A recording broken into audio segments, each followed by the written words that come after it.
"Dad, you don't have to come if you're too tired. We know you worked last night." The voice on the phone was gentle, concerned, laced with the kind of consideration that came from watching a parent sacrifice everything. Marcus Reeves held the phone against his ear with his shoulder as he pulled off his scrubs in the staff locker room of County General Hospital. His shift had ended 20 minutes ago, but he'd stayed to finish charting on a patient whose condition had turned overnight. It was 7:15 in the morning. The graduation ceremony started at 10. "I'll be there, sweetheart," he said, his voice rough with the particular exhaustion of a 12-hour night shift spent on your feet. "Wouldn't miss it for the world." "But Dad..."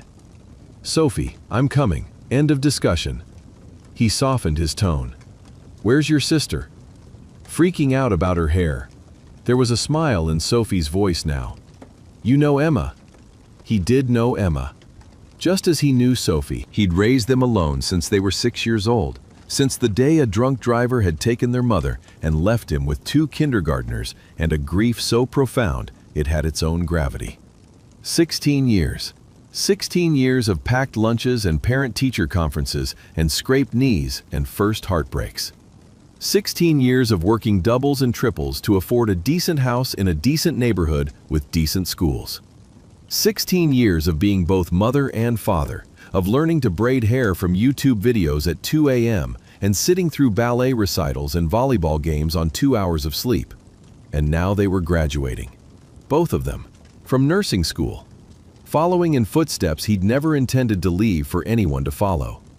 "Tell Emma her hair is perfect, and I'll see you both in a few hours," he said. He could hear the muffled sound of Sophie relaying the message, could hear Emma's distant, theatrical groan. It made him smile, despite the bone-deep fatigue pulling at his limbs. He ended the call and sat down on the wooden bench, his back against the cool metal of the lockers. The locker room was empty, the quiet hum of the overhead fluorescents the only sound. His hands, resting on his knees, were steady despite the lack of sleep. They were good hands. Scarred hands.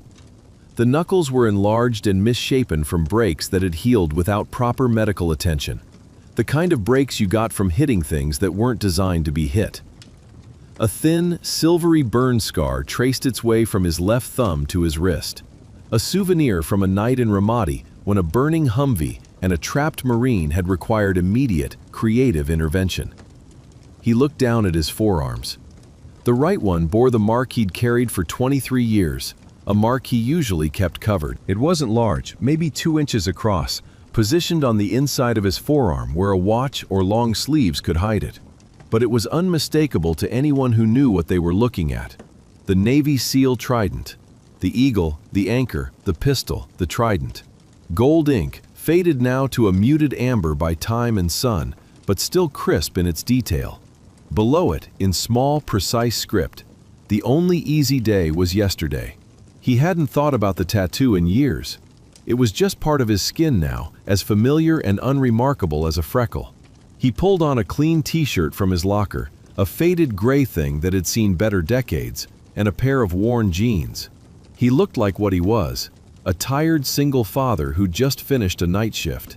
He looked like a man who cleaned bedpans and took vitals and restocked supply carts. He looked unremarkable. That was the point. The hospital was beginning to wake up as he walked through the corridors toward the exit. The day shift was filtering in, bright-eyed and chatty, their scrubs still crisp and unbloodied. A few nodded at him, most didn't see him at all.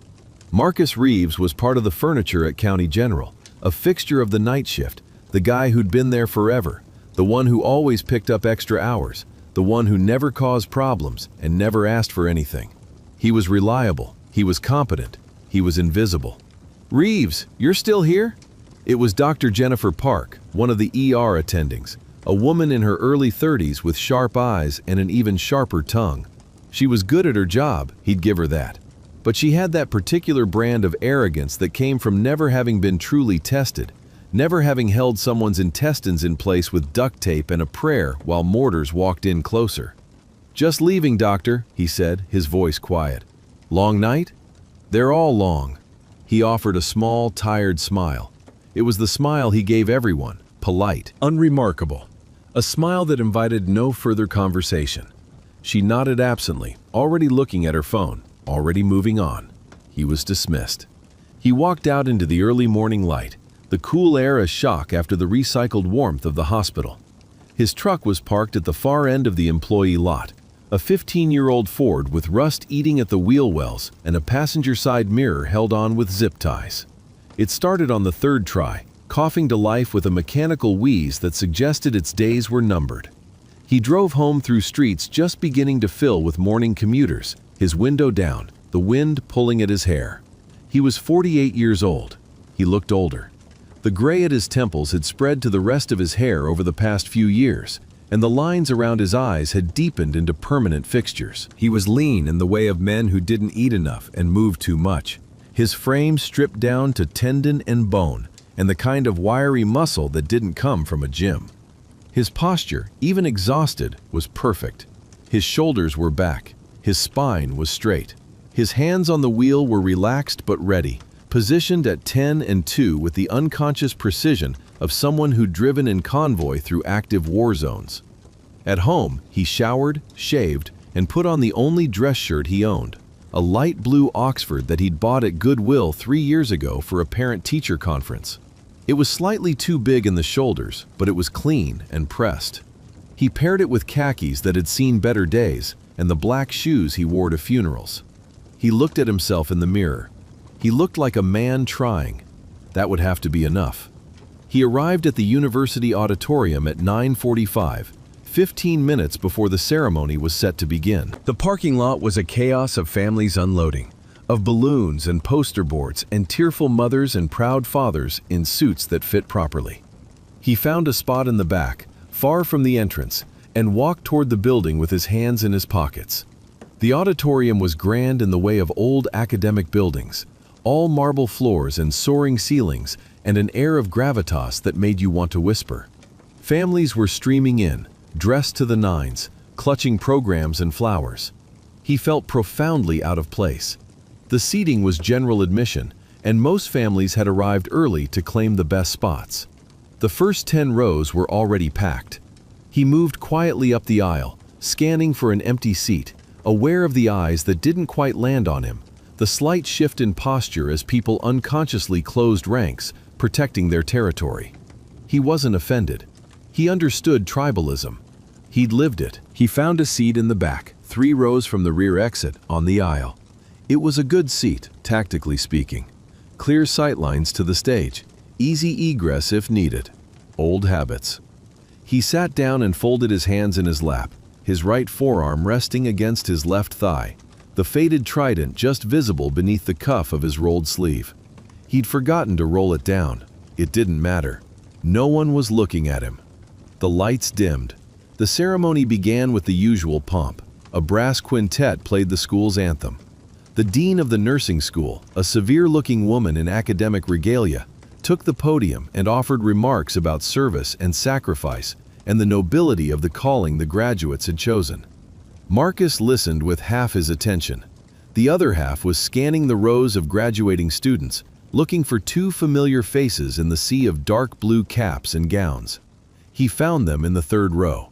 Sophie and Emma, sitting side by side, their shoulders touching in that unconscious way they'd always gravitated toward each other. They looked so much like their mother it made his chest ache.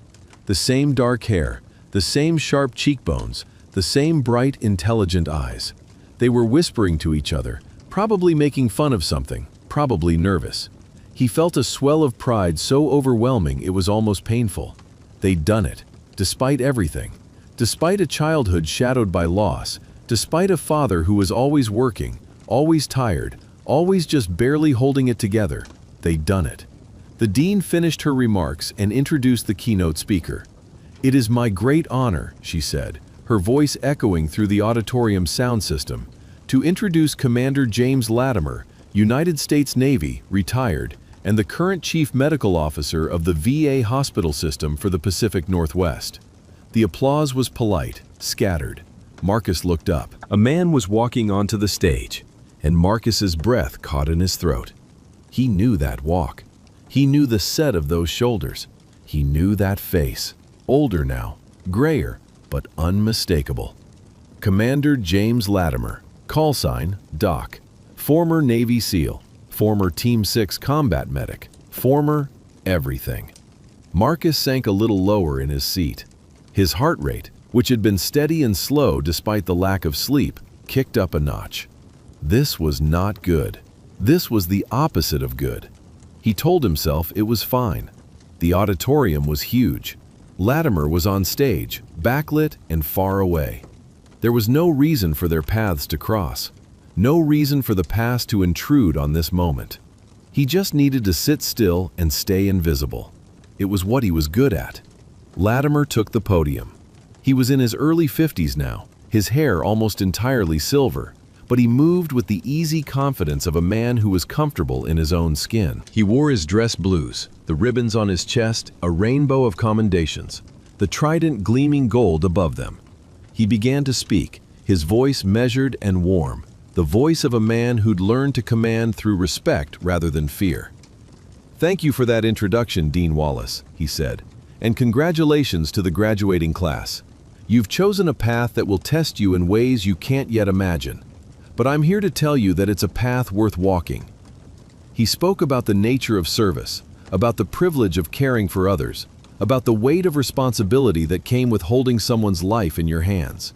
He spoke about his own journey, from a young corpsman fresh out of A school to the operating rooms of forward surgical teams in places with no names. He spoke about the men and women he'd served with, about the ones who didn't make it home, about the ones who carried scars both visible and invisible. Marcus listened despite himself. It was a good speech. It was the kind of speech Latimer had always been good at giving, the kind that cut through the noise and landed somewhere soft and true. But Marcus wasn't really hearing the words anymore. He was watching Latimer's hands as they gripped the edges of the podium. He was watching the way Latimer's eyes scanned the audience, taking in faces, making connections. It was an old habit. A SEAL habit, always aware, always assessing. And then Latimer's eyes landed on him. It wasn't immediate. It was a slow thing, a gradual narrowing of focus as Latimer's gaze swept across the back rows. Marcus saw the exact moment it happened, saw the slight hitch in Latimer's speech, the way his knuckles went white on the podium. Latimer's eyes locked onto Marcus's face, and for a long, suspended moment, the world narrowed to just the two of them. Latimer knew him. Of course he did. You didn't forget the men you'd served with in that capacity. You didn't forget the men you'd bled with. Latimer recovered quickly, a professional through and through. He continued his speech, but Marcus could see the tension in his shoulders now, the way his gaze kept drifting back to the rear of the auditorium. Marcus didn't move, didn't look away, didn't do anything that would draw more attention. He just sat, his hands folded, his expression calm, and waited for the inevitable. The speech ended to enthusiastic applause. Latimer stepped back from the podium, and the dean returned to begin the procession of graduates across the stage. Names were called, students walked, diplomas were handed out. It was all very routine, very structured. Marcus clapped when Sophie's name was called, when Emma's name was called, his hands coming together in steady, measured beats. His daughters beamed as they crossed the stage, their eyes scanning the audience for him. He saw Sophie spot him, saw her face light up, saw her elbow Emma and point. They both waved, subtle and quick, a shared moment of acknowledgement. He nodded back, a small smile on his face. That was all he needed. That was the whole point of being here. The ceremony concluded. The graduates tossed their caps. Families surged forward, a tide of joy and tears and frantic photo-taking. Marcus stood and began to make his way toward the exit, intending to meet his daughters outside, away from the crush. But he'd only made it 3 steps when a hand landed on his shoulder. "Excuse me, sir." Marcus turned. It was a young Marine, maybe 25, wearing dress blues, his posture parade ground perfect. He had the look of someone who'd been sent on a specific mission and was determined to see it through. "Commander Latimer would like a word with you, sir," the Marine said. Marcus's jaw tightened. "I'm sure he's very busy. I don't want to intrude."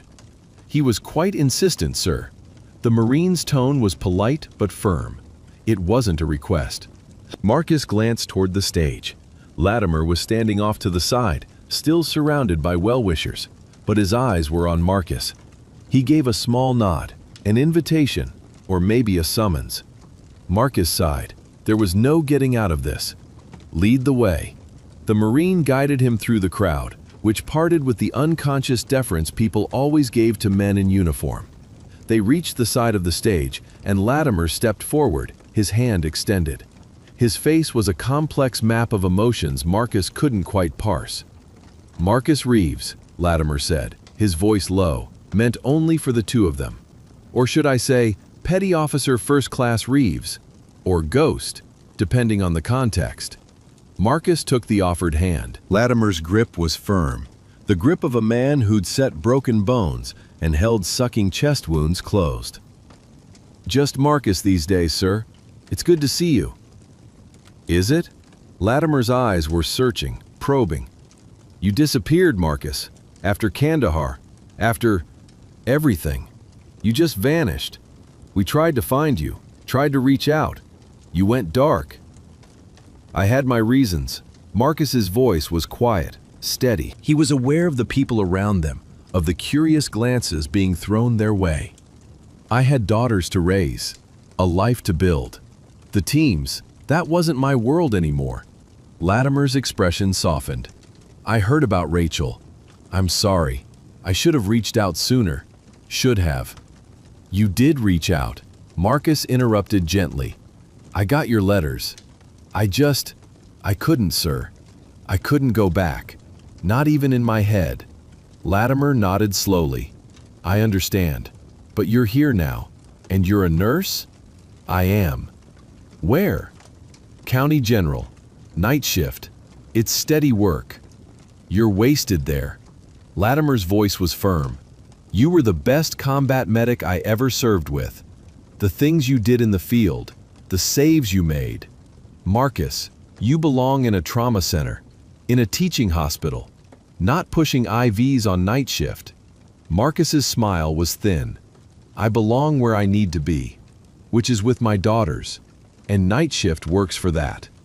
Latimer looked like he wanted to argue, but something in Marcus's expression stopped him. He nodded instead. "Fair enough. But Marcus..." He paused, his gaze dropping to Marcus's forearm, to the faded trident just visible beneath the cuff. "How many people know? About my service? No one at the hospital. My daughters know I was in the Navy. They know I was a medic. They don't know the rest. The teams, the missions, They don't need to know," Marcus said, his voice firm but not unkind. "They don't need that weight. They just need a father." Latimer studied him for a long moment, his expression unreadable. Then he stepped back and, to Marcus's shock, brought his heels together. His back went ramrod straight. His right hand came up in a salute so sharp and formal it could have been ripped from a parade ground. The effect was immediate and electric. The few people nearby who'd been half watching their conversation stopped entirely. The young Marine who'd escorted Marcus snapped to attention. Another man in Navy dress whites, standing near the stage, did the same. Then another, and another. Like a ripple spreading across still water, every person in military dress within sight of Latimer's salute came to attention.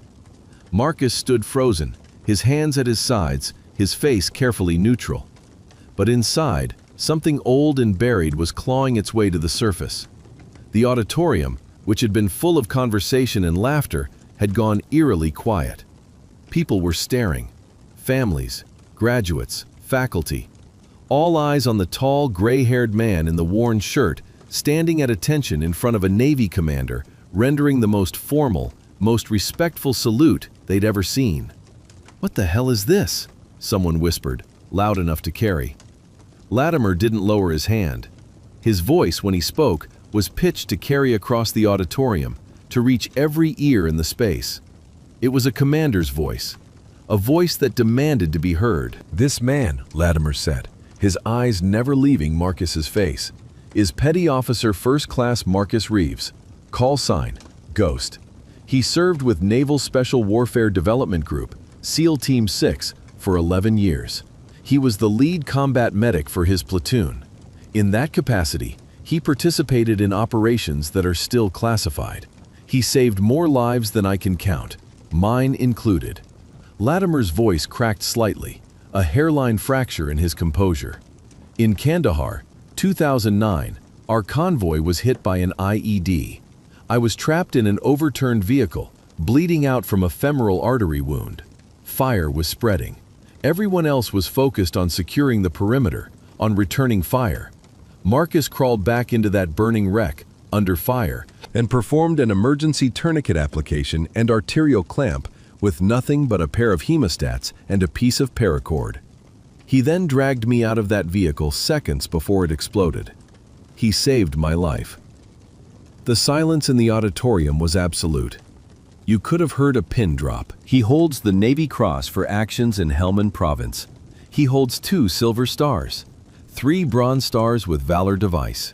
He was nominated for the Medal of Honor, though it was downgraded due to the classified nature of the operation. Latimer's voice was steady now, each word weighted with the gravity of truth. He is a legend in the special operations medical community. He wrote the protocols we still use for hemorrhage control in austere environments. He trained an entire generation of SEALs in tactical combat casualty care. He is the kind of man we build statues for, the kind of man who defines what it means to serve. Latimer finally lowered his hand, but his posture remained rigid. And he's been working night shift at County General, changing bedpans and taking vitals, while the rest of the medical world has no idea who he is. Because that's the kind of humility and quiet strength that made him who he is. Marcus closed his eyes for a brief moment. When he opened them, the auditorium was still silent, but now there were faces he recognized in the crowd. His daughters, Sophie and Emma, standing in the aisle, still in their caps and gowns, their faces frozen in expressions of shock so profound it bordered on disbelief. They were staring at him like they'd never seen him before, like he was a stranger wearing their father's face. Other people were standing now, not at attention, just standing because it felt wrong to sit. A woman in the front row had her hand over her mouth, tears streaming down her face. An older man, wearing a Vietnam veteran cap, had come to his feet and placed his hand over his heart. The young Marines and sailors scattered throughout the auditorium were still at attention, still holding their salutes. Marcus looked at Latimer. "You shouldn't have done that." "I should have done it 16 years ago," Latimer replied quietly. "I owed you that. They owed you that." He gestured to the silent crowd. "And your daughters, Marcus, they deserve to know what kind of man their father is." Marcus shook his head, not in disagreement, but in something like resignation. He turned to face the auditorium, to face all those staring eyes.